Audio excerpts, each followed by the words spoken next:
মহাবিজয়ের মহানায়ক, ইতিহাসের রাখাল রাজা, হাজার বছরের শ্রেষ্ঠ বাঙালি, জাতির পিতা বঙ্গবন্ধু শেখ মুজিবুর রহমানের প্রতি গভীর শ্রদ্ধা রেখে আমি কথা শুরু করছি। ডক্টর মোহাম্মদ ইউনূসের উপদেষ্টাদের মধ্যে একজন দপ্তরবিহীন উপদেষ্টা মাহফুজ আলম তিনি আজকে তার ফেসবুক আইডিতে একটি স্ট্যাটাস দিয়েছেন।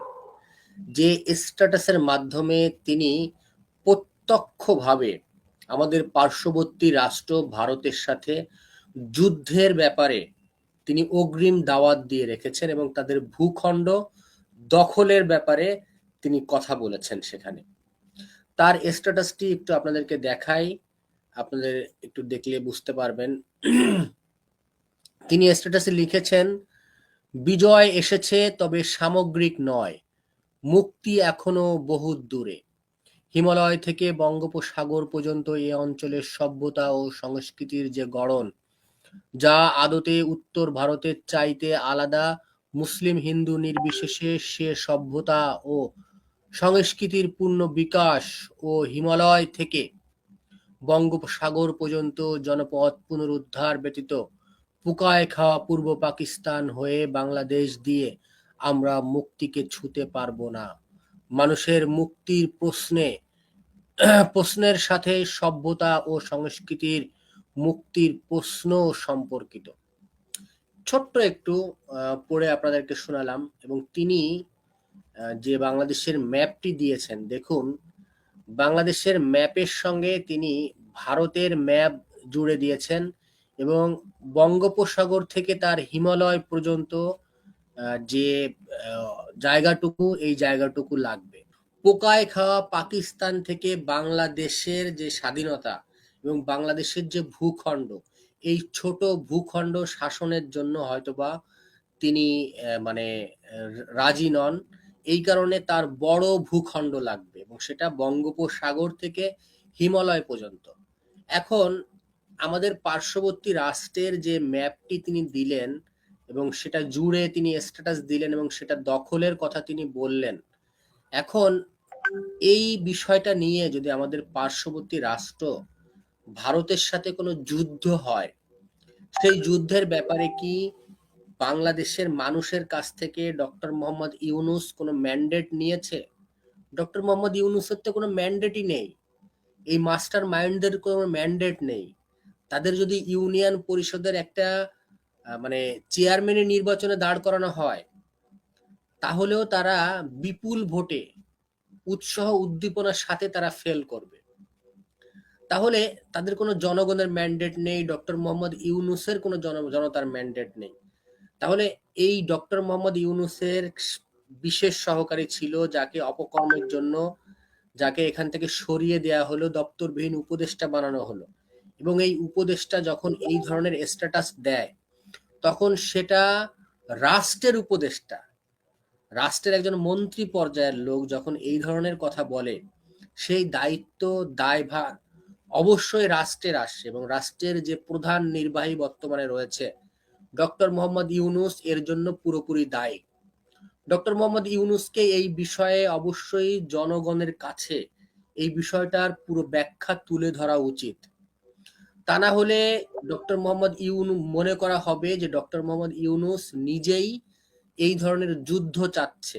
বাংলাদেশের মানুষকে জিম্মি করে এই ধরনের যুদ্ধ ডক্টর মোহাম্মদ ইউনূস করবে, এটা তো বাংলাদেশের মানুষ মেনে নেবে না। বাংলাদেশের একজন সাধারণ নাগরিক হিসেবে আমি চাই না যে বাংলাদেশের সাথে অন্য কোনো রাষ্ট্রের যুদ্ধ হোক।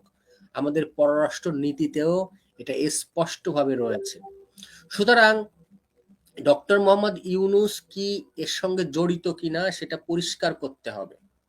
একটু আপনাদেরকে বলে রাখি যে যুদ্ধ অপরাধী সাকা চৌধুরী একটা কথা বলেছিল বিএনপির আমলে।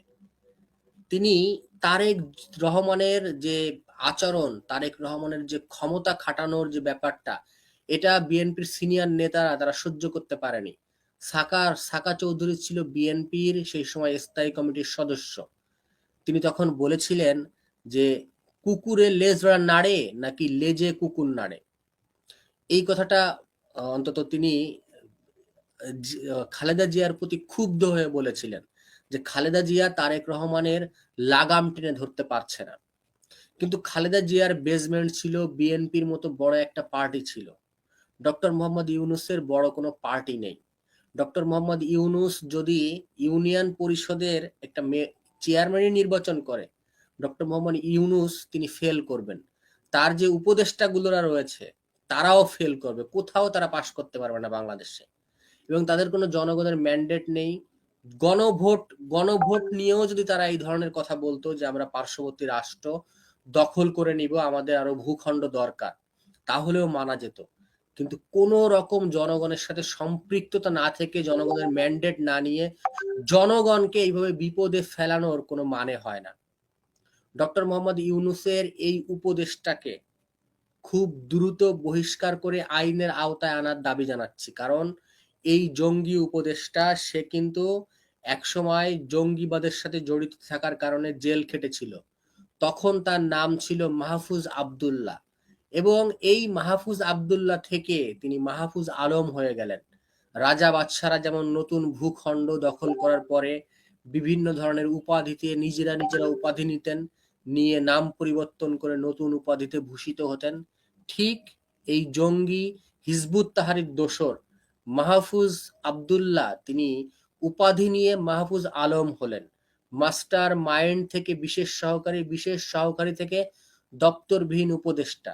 এবং তিনি যে যুদ্ধের আগমনী বার্তা তিনি দিয়ে দিলেন এবং যা কিছু করলেন, এ দ্বারা বাংলাদেশের মানুষ হয়তোবা সামনে তাদের পরিস্থিতি আরো খারাপ হবে। এজন্য প্রতিটা মানুষের, অন্তত রাষ্ট্রের মানুষকে এই সমস্ত জঙ্গিবাদের যে দোসর, এদের বিরুদ্ধে সোচ্চার হওয়ার আহ্বান জানাচ্ছি। সকলকে ধন্যবাদ। জয় বাংলা, জয় বঙ্গবন্ধু, জয় হোক এদেশের মেহনতি মানুষের।